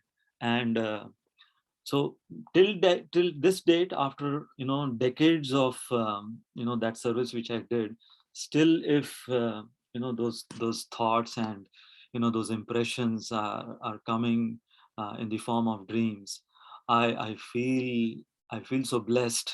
And I thought sometimes initially I would feel a little embarrassed to share that, okay, what people would think, that what God brothers would think, what other devotees would think, that what you are such a big Vaishnava that Guru Maharaj comes in your dream. But no, then I thought that actually this is something which is extolling the glories of our Guru Maharaj. This is something which speaks so highly of a person who has that kind of impression, that just being in his association. Of course we hear of Lavamatra Sadhusan, and here it was not just Lavamatra, it was for 6 years. And can you imagine how many memories? And it might not be like something which is very fantastic or something which is very sensational. Even just everyday routine services which I was rendering unto him, like just setting up his bed, mosquito net, or just cooking for him, or just cleaning, washing his clothes, something apparently not so sensational, but just because it was done for him, to help him in his preaching of the mission of Chaitanya Mahaprabhu, it was so purifying. Although I didn't realize at that point of time that the service which was given to me, it just happened to come to me. I didn't ask for it. It just happened to come to me. I remember how it came to me when I joined in '98. So that time at our temple, Radha Gopinath temple, Rohini Priya Prabhu, all of you must be knowing him. So he was a service in charge. So service in charge, it was his duty to set up services for all the brahmacharis. And that time, somehow there was this one rule which was made by the temple management at Chopati, in discussion with Guru Maharaj, that whoever is going to be Guru Maharaj's servant will only be there for a month, and every month the servant would change. For some reason, that thing was, they wanted to implement that. So when I joined, this was in January, when I joined, so the service in charge, now there is another new Sevite who has joined, as a brahmachari in the ashram. So my name was there, and obviously that whoever has newly joined, he should be ready for anything and everything. like, anything can come to you, any kind of service can come to you, and every kind of service, can come to you. So I remember that day, and he was running around with the sheet, service in charge with all the seva list, and he was running around looking out for sevites, and we bumped into each other. And then he looked at me, hey, you just recently joined, right? I said, yeah, just recently joined. Okay, so you'll be the next servant for Maharaj. And I was like, जैसे वो हिंदी में कहते हैं ना कि धरती सरक गई तुम्हारे पैरों के नीचे से, like, are you sure really that, can you imagine, I just recently joined, and this was the service given to me thanks to him. And then from there on, before even I began my services unto Guru Maharaj, it was like I had already, preparing, just like, when you embark on a journey, say you're going on a holiday to say Vrindavan Dham. So first time if you're going to Vrindavan Dham, so you already are in that consciousness before even physically reaching Shri Vrindavan Dham. You're preparing your consciousness, you're kind of imagining, and whatever you have read in Krishna book and you have heard in the lectures, so you're imagining all of that before even reaching Shri Vrindavan Dham. So it was something like that for me, that even before beginning the service, I was initially, when you are sitting in the audience as any other devotee, and you see the servants running around and doing things, before the lecture, after the lecture, or during in the yatra. So you see the servants of any guru, running around and doing their services. So you feel that, my God, sometimes you sometimes you feel pity on those servants, that oh my God, what kind of life, does he have any life for himself, or is he like initially, if you are very new and neophyte, you feel, is he like a slave, like a bonded laborer, something like that. But then that's one thing, that as a spectator you see that, but then when you're actually physically doing that serving, it's a totally different ball game, as they say. It's a totally different story. So much to say, so much, I don't know where to start from. But since we began our discussion on the aspect of Shri Guru as a physical person and the Guru Tattva. So I remember this was one of the health retreats. So those years, Guru Maharaj, he was advised by his doctors that at least once a year he should go on a health retreat. So this particular year, we had gone to Udupi. So now Udupi, we don't have a proper ISKCON temple. Back then, there was no proper ISKCON temple in Udupi. So he was advised to have this health retreat close to the ocean for his bronchitis and asthma, and he had some stomach related issues as well. So to swim in the ocean and to stay close to the ocean with something to do, according to Ayurveda and naturopathy, something to do with the effect of ocean water, the effect of ocean, and the whole ambience of the ocean, and of course Udupi, the holy place as well, on the health. So therefore Udupi was that place which was selected for his health retreat that particular year. So myself, Raghupati Prabhu, and Govind Prabhu, three of us, we were there with him, and we would switch with like cooking for him and serving him and doing everything. So so his schedule over there was that there was the Japa walk on the beach where we are living. It was a beach house, and there was a Japa walk, and the Japa walk was not like sometimes when we imagine a Japa walk in the morning, that too on a beach, so the picture which we paint is, wow, it must be, such a pleasurable walk. But, when you are walking with Guru Maharaj, it is not just like strolling. It's not just, like casual, jaywalking. It is brisk walking. It's literally, if you have seen him walking briskly, his brisk walking is your jogging, is your running kind of. And it was 8 kilometers. And that 8 kilometers was one way. Okay, going to this, there was this one lighthouse, going 8 kilometers and then coming back.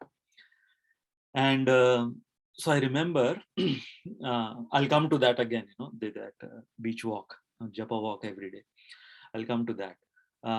So talking about Guru Tattva and Shri Guru. So I was with him, and we were in this beach house, and there were some lotuses which were growing.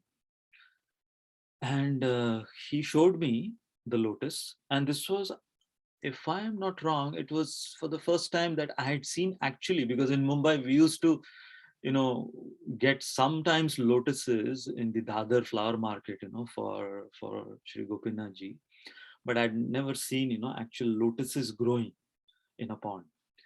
So he showed me these lotuses growing in a pond. It was, I think it was in one of the gardens of this beach house.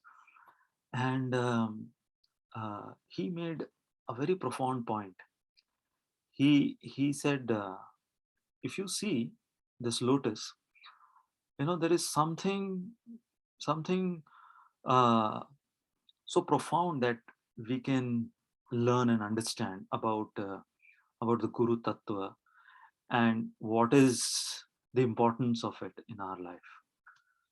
And again, when your Guru is showing you something like that, and he's talking about philosophy, he's talking about some Divya Gyan, I was all ears. And I was, personally, I would tell you that, one of the things which really attracted me towards Srila Prabhupada's books and also towards the philosophy was the analogies used by Srila Prabhupada in his books. And, anytime I would listen to any lecture, I would focus on, oh my God, this analogy, it's such a perfect analogy. From where do they get all these analogies? So herein, you have your Guru Maharaj, you are with him, just both of you. And he's showing you a lotus flower and a lotus pond, and he's about to use this as an analogy. So I was all ears. And he said that for a lotus to grow, it needs the sun. So yes, yeah, that is something which is understood. And also it needs the soil beneath. So the sun above and the soil beneath. And then he compared that the sun can be compared to Krishna's mercy. So obviously the lotus is the sadhaka or the disciple. And the sun is Krishna's mercy. And the soil in which the lotus is being planted or the lotus is going from, he said the soil is the Guru in your life. And then he expanded on that if you simply have the sun and not the soil, because many times we see in India that people they come from that school of thought that why do we need a guru? Krishna is he's the Jagat Guru, so why do we need any other guru? So I don't need a guru. So simply wanting to have sun. Okay, that's like that school of thought that we only need the sun. Okay, then the other is that guru, that's it. My guru is God or something like that. So it's only soil. So one school of thought is only sun, one school of thought is only soil. But for a lotus to grow, that's what he said, for lotus to grow, the lotus needs the sun and the soil. If it's only the sun will burn the lotus. It'll burn the lotus. Yes, the sun is supposed to nourish the lotus with its sun rays, but if there is no soil, and yes, we have seen that, if you uproot the lotus and just leave the lotus under sun rays or sunlight, it's going to dry up and wither away. So, for that lotus to grow luxuriantly, it needs the combination of sunlight and the soil. So he said the role which the guru plays, and we see in the pond, you don't see the soil. You just see the beautiful lotus. But, if you ask the lotus that, where are you rooted? If the lotus is able to speak up and say, the lotus will say, I'm rooted in the soil. So that's the importance of, the guru and the guru tattva and the mercy of Krishna in one's life. And then I was able to connect. Then I told Maharaj that I remember in one of your lectures, how even the Shastric analogies or analogies by our Guru Varga, how you connect it in such a wonderful way that, the same pastime and the same example given in the Shastra, but when you have a physical Shri Guru explained to you, it comes with, tinged with his realization, just like we have the example of a fruit, a ripened fruit. We have the example of Shukdev Goswami, Shukhamukhad Dravya Samyutam, that it becomes more tastier when it is tasted. So Srimad Bhagavatam is already so tasteful, but when it was tasted by Shukdev Goswami, so Shuka is that parrot, when the parrot pecks on a fruit, it makes that fruit even more tastier.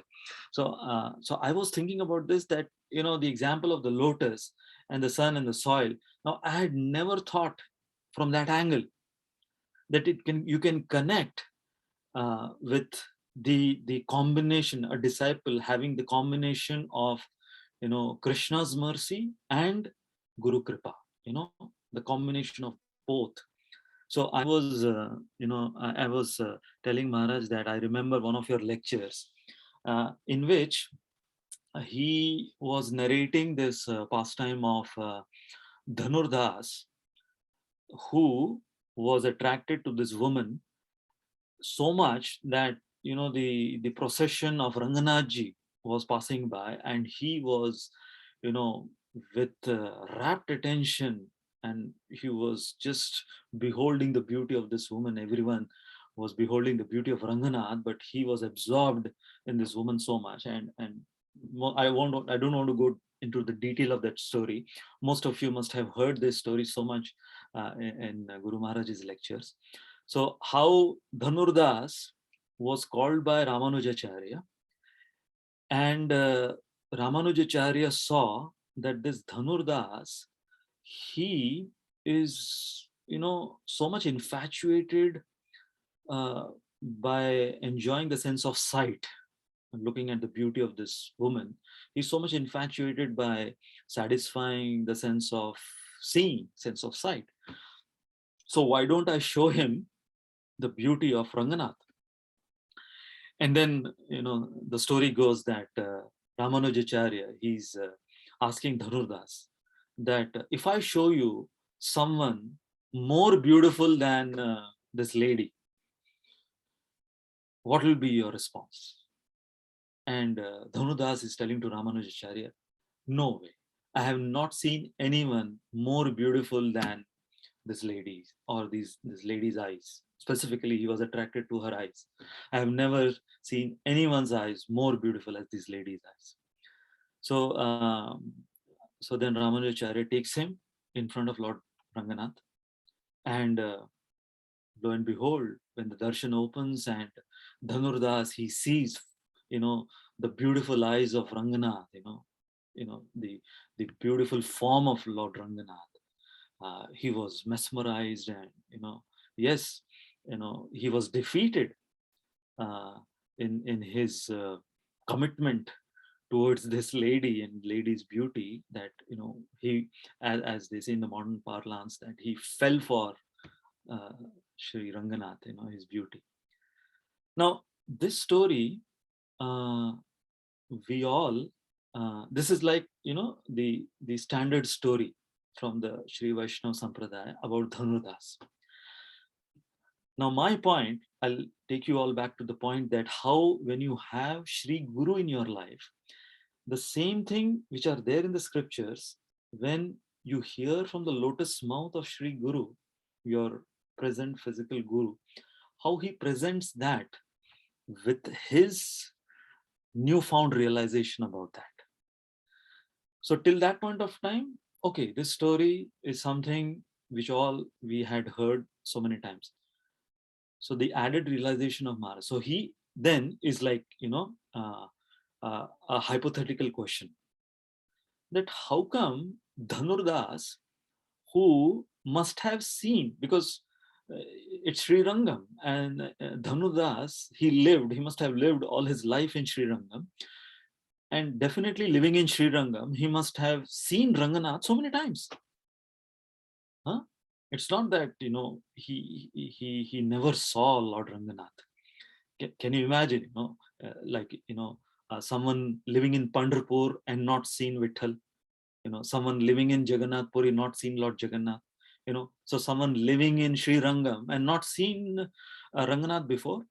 So again, he's going deeper, and this is how, when I always observed in him that even if it was the most commonest of all pastimes, he would go deeper and think so much using his own, divine intelligence to figure out something which might not be there mentioned in the pastime. So he's asking this question. I'm talking about Guru Maharaj. Guru Maharaj is asking this question, that was it possible that Dhanurdas was seeing for the first time Lord Ranganath? Seems difficult to understand that. He must have seen Lord Ranganath. So how come now that this time when he's seeing Lord Ranganath, he became so attracted that, he became a devout devotee of Lord Ranganath? So he said, because this time he was shown the eyes of Lord Ranganath by his Guru Maharaj, Sri Ramanujacharya. This was the first time he saw Lord Ranganath by the mercy of his Guru. He must have had the darshan of Lord Ranganath so many times before, but it was without his Guru Maharaj, Ramanujacharya. So that is, now when I heard that, wow, now this is something which you can't just, just read in any book and memorize. This comes with, so many years of your pure practice, this kind of realization. So on those same lines, so I then was telling Maharaj that one of your lectures, I had heard this story of Dhanurdas, which you then expanded. And he's like, very nonchalantly, he said that, oh really, did I say that? Oh, maybe I must have said that, like in a very humble way. And then I said, also in that lecture, you had mentioned another example from the Srimad Bhagavatam, from our scriptures. A very common example we all have heard, that if you want to water the tree, you water the root of the tree. When you water the root of the tree, the leaves, the branches, the fruits, the flowers, the entire tree is nourished. So this is one example. Prano pahara chetendriyanam. So there is that verse that when you feed the stomach, all the limbs of the body, they are nourished. So the root of the tree is compared to Lord Vishnu, Lord Sri Krishna, and the stomach is compared to Sri Krishna in these two examples. Now again, we have our Guru Maharaj, the same, common examples from our scriptures. He's adding his, realization to that.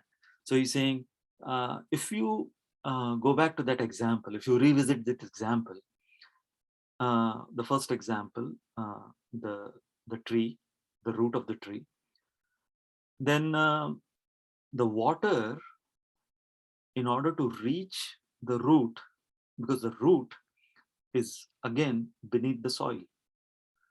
So for the water to reach to the root, the water has to go through the soil. Again, it is actually technically you water the soil which is above the root. So you must have guessed it. It is comparing the soil to Shri Guru. If the root is compared to Shri Krishna, then the soil above the root, he was comparing it to Shri Guru. So the water cannot directly go to the root. The water has to pass through the soil, which means you directly cannot offer your worship, your sadhana unto Shri Krishna. It has to go through the soil of Guru Parampara. Again, I was zapped. Then the second example of food, fed to the stomach. Again, you must have guessed it. So he went deep. He again revisited that example, and he said that you cannot put food in your stomach unless someone is sick. Then through some other means the food is ingested, but otherwise naturally the food has to go through the mouth. The food has to go through the tongue. So he was comparing that even the food which has to reach the stomach, it has to reach via the mouth. The mouth has to make the food, what do you say, that good enough for the stomach to digest, to chew it, and the taste and everything, and then it makes it good enough for the stomach to have it in order for the stomach to digest it. So he was using this example that if the stomach is compared to Shri Krishna, where you have to feed and all the limbs are then nourished, it has to go through the mouth. So mouth is now compared to Shri Guru. And these were the things when I would listen to his lectures, even before joining, when I was in the Air Force, and I used to listen to his lectures. Those times there were these Sony cassettes. I would get these from our media library, these Sony cassettes. Sometimes 10, 20 of these cassettes, and just on the repeat mode, keep listening to those lectures. And now, of course, technology has advanced so much that you have just on your phone you can have thousands of lectures. But back then, I had to carry like boxes of these audio cassettes, and on a repeat mode, Walkman, listening to those lectures on a Walkman. And there was more spare time, so while traveling, going by train from Mumbai to Delhi, and then spare time when during weekends and all, listening to these lectures, going out for walks, listening to these lectures. Sometimes I'd literally memorize these lectures. And it was not that even though listening to one lecture for 10 times, you have memorized practically what would be the next word, what would be the next line of Guru Maharaj, and the voice modulation, and what would be imagining his gestures and everything. It was never boring. It was always, and still date, I have seen that so many pastimes we hear from his lotus mouth, and those pastimes we have heard that those pastimes so many times, but still whenever he begins, so Jagai Madhai, they were the biggest miscreants. And then we know that, okay, Nityanand Charodashi, Jagai Madhai pastime has just begun. And we must have heard that Jagai Madhai pastime like, hundreds of times. But again, when he starts speaking, it's like, we are listening for the first time, and, it's so exciting. So I told you, we'll come back to the Udupi beach, pastime. So this is, I remember, okay, so the routine, what we had was that we would go on this Japa walk with Guru Maharaj, on this beach house in Udupi. And it was a long walk. And so by the time we would come back, we would be drenched in our sweat. It would be, although It was wonderful to walk, the cool breeze on the beach and soft sand under your feet, but still, walking, walking like 16 kilometers, that was, quite tiring. And then, so what we would do, that being in Udupi, so there was this, uh, what is that, Nariyal, the coconut water seller. So that guy, he was living just behind our beach house. So around the time when we would return back, so he would come out with his all the this thing, coconut water. And imagine, Udupi, the best coconuts, and after you have walked for 16 kilometers, obviously you would want to have, all the coconuts, whatever possible you can drink.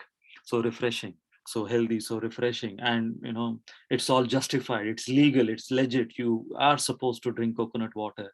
You are in Udupi, you have walked 16 kilometers, nobody can stop you. You are authorized, it's a bona fide thing to do, something like that. So here we were, having our coconuts. Of course, Guru Maharaj would go in his room, and we would give him also at least 2 to 3 coconuts, which he would have. Now,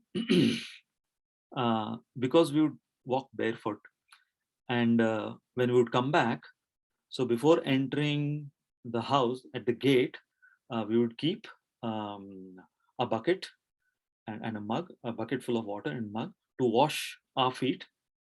And then, because all the sand would be all stuck to our feet, so wash our feet and then enter the beach house.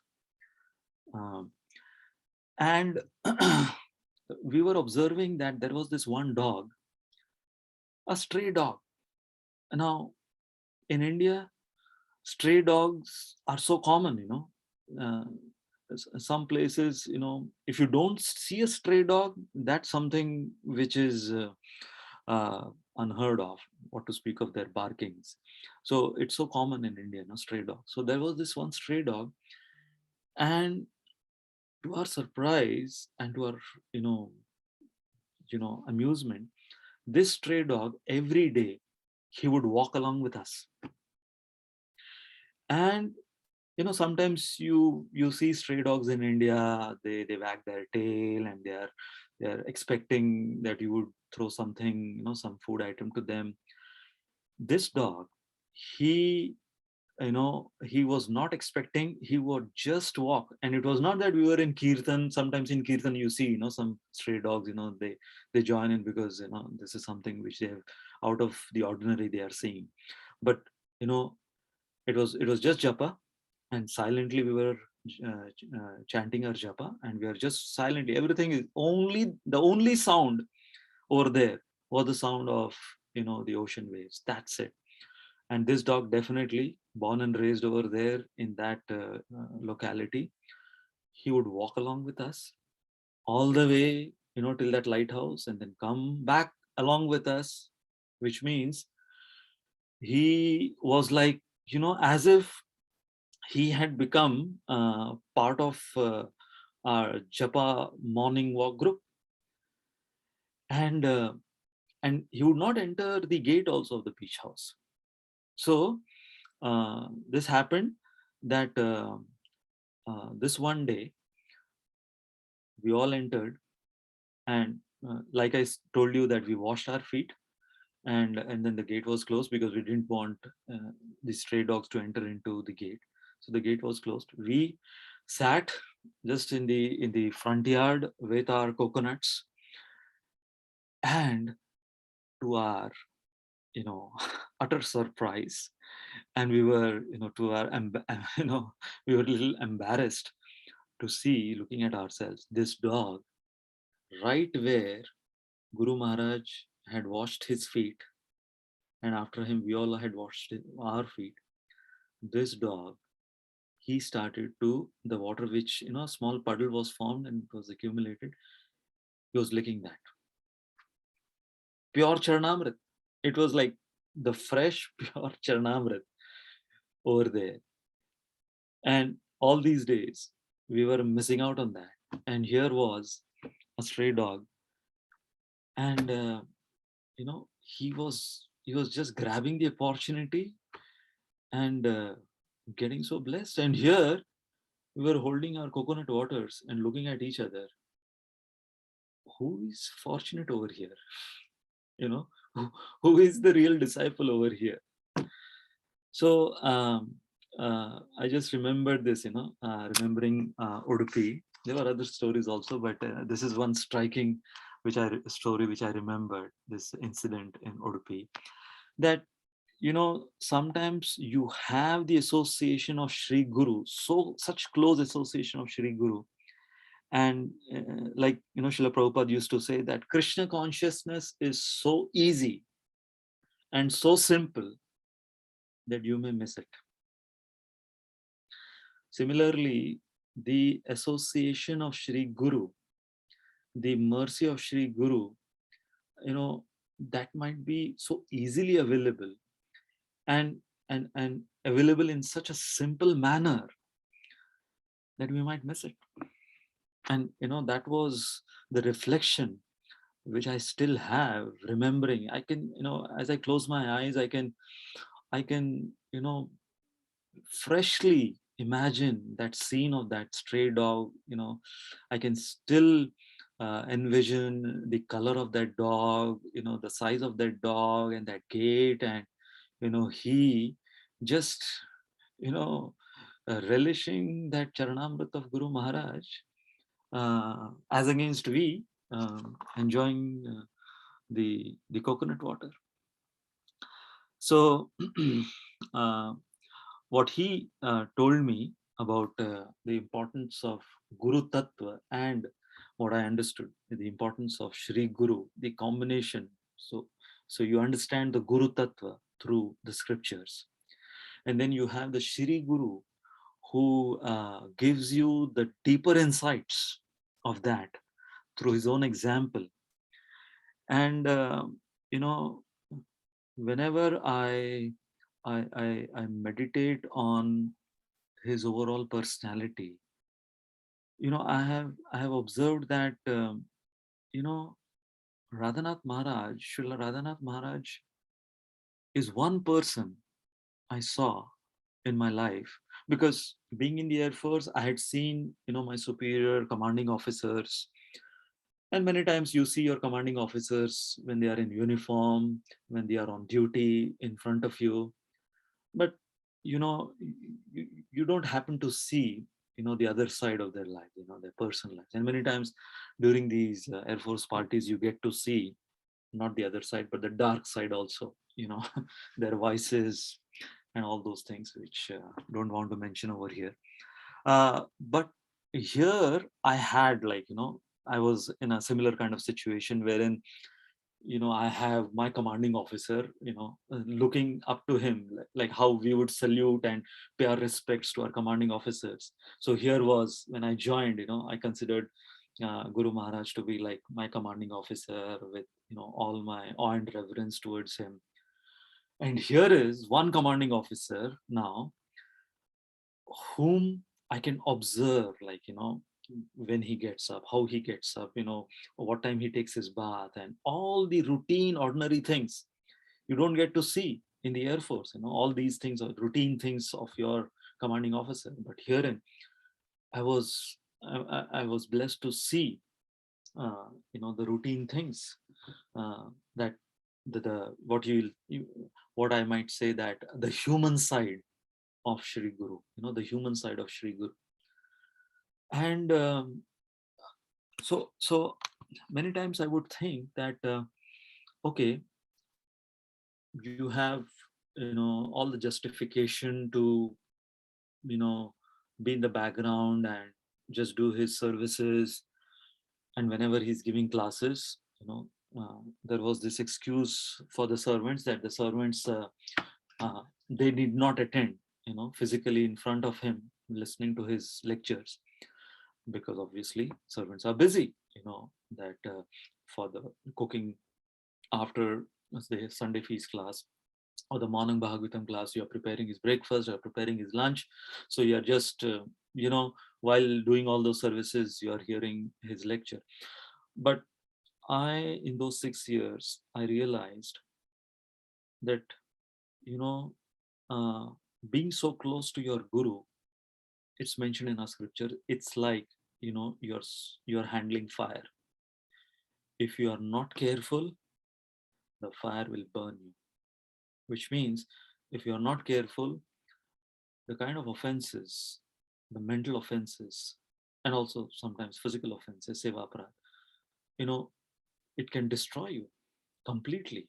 You can become, rather than, a disciple, you can become a guru aparadhi. So one of the things I made sure when, I handed over the seva to another god brother of ours. So he asked me this question, that, what are the cardinal principles you would like to, hand over to me, as you're handing over the service of Guru Maharaj to me. So I said, everything else is a detail. One, cardinal principle which I followed was, no matter how many personal physical services you're doing unto him, one service is sitting in front of him and listening to his lecture. If you don't do that, you will take him for granted. Because we were all brahmacharis, and practically as a brahmachari, you're living a similar life like that of a sannyasi, except sannyasi is a guru and he has that position. But as far as the physical routine is concerned, attending the Mangala Arati, chanting for 16 rounds, preaching, and all those things, they remain the same. So unless you sit and listen, otherwise you'll take him for granted. You will start thinking that, what's so different, even I'm doing the same things, But then whenever I would sit, and listen to his lectures, and these points, and these subtle points in his lectures, they made him Sri Guru for me personally. So, whenever we hear of the importance of say Vani, Vani Seva, so over Vapu Seva. So I made sure that, that aspect should always be, the one prominent thing as serving. And I would share this, to all the God brothers and God sisters, that this is something which every disciple should take care of. That, yes, Vapu Seva, we grab that opportunity whenever we get the Vapu Seva. But if it is not balanced with the Vani Seva, simply doing Vapu Seva will not be enough. It's not good enough. And, I have seen another thing in Srila Radhanath Maharaj, that whether it is a crowd of, say, 6,000, 8,000 people, in a yatra, or a pandal program, multitudes of people sitting in front of him, or only few people in front of him, like, say in his room, someone, one or two people, or just a family has come to me. The intensity with which he is giving himself is the same. And sometimes I was amazed to see, like, in my little whatever preaching I have done, I have seen that, okay, when I'm speaking to a big, huge crowd in front of me, the tone is different, and, the surge is different, the enthusiasm is different. This one or two people, it's just a conversation, and, the intensity is less, and, you feel more relaxed. But I have seen that even if he's speaking to one or two people, the sincerity with which he's speaking is with the same intensity as if he's speaking to a huge crowd in front of him. And whenever I would see that, I was trying to observe and, like, learn from him that, yes, this is what it means to be a sincere, non-duplicitous person. That, whether two people in front of him or whether thousands of people in front of him, he's not compromising in his intensity to give them Krishna consciousness. So I'll conclude, although there are many things which can discuss, but I'll conclude with this one conversation I had with one of our god brothers, Dayal Nitai Prabhu. Dayal Nitai Prabhu was a brahmachari along with me at the Radha Gopinath temple. Now he lives in Las Vegas. He's married. Wonderful devotee, very sweet devotee. So this was before I came to the UK. This was just a month ago. Means from now it's a couple of months ago. He called me. I don't know how we got in touch. I think yeah. He was wishing me on my birthday. Yeah, that's how we got in touch after many years. And then I was like, wow, Dayal Nitai Prabhu, after so many years, I was hearing him. So we chatted on phone, and he was telling me one incident, which I don't think, it's there in any of those, Radhanath Swami nectar drops or anywhere. And it was just between what he observed personally when this particular time Guru Maharaj was visiting Las Vegas. So now all of us, we know Las Vegas, what it's famous for, or rather infamous for, Las Vegas.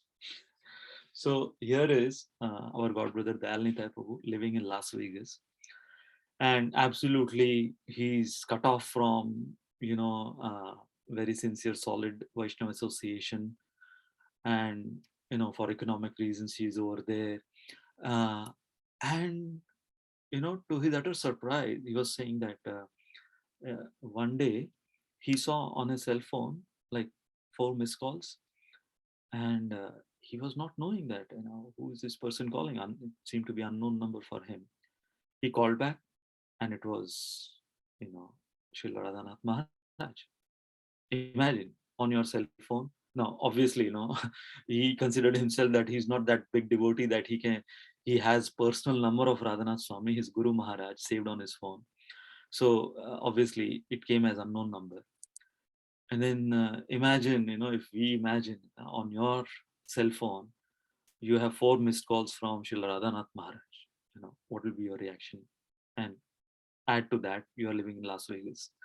So he calls back, and Radhanath Maharaj tells him that Dayal Nitai Prabhu, I am so fortunate to finally able to hear your voice. And he was like sinking in the earth more and more.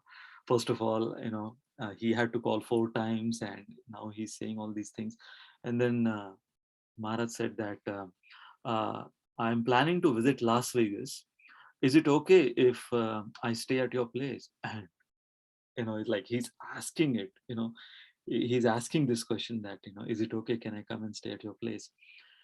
And he was telling me that, few minutes he was pinching himself that am I in a dream? Is it reality? What's happening? So definitely, Ma, definitely, you're most welcome. Please let me know. I'll pick you up at the airport. When are you coming? What are your details of your itinerary and all that? And then, so Maharaj comes, and so Dayal Nitai Prabhu was working for in Las Vegas, this famous hotel, MGM Hotel. You must have seen MGM Hotel, in the social media. So he was working, and quite a busy man working in that big, huge hotel. And here is so he was getting so many calls, work calls, and while he was driving. So Guru Maharaj is telling, I think you're a little busy, so if you don't mind, I can drive. And he was like, no Maharaj, no. So he switched off his phone, and then he was driving. So Maharaj was visiting Las Vegas to see one of his old friends, nothing to do with ISKCON, is some childhood friend who was in his last stages, admitted in a hospital in Las Vegas. So Maharaj had come for that to Las Vegas to see his old friend who was like, in his last stages in a hospital. And here Dayalnitai Prabhu, he was hosting Maharaj at his house. And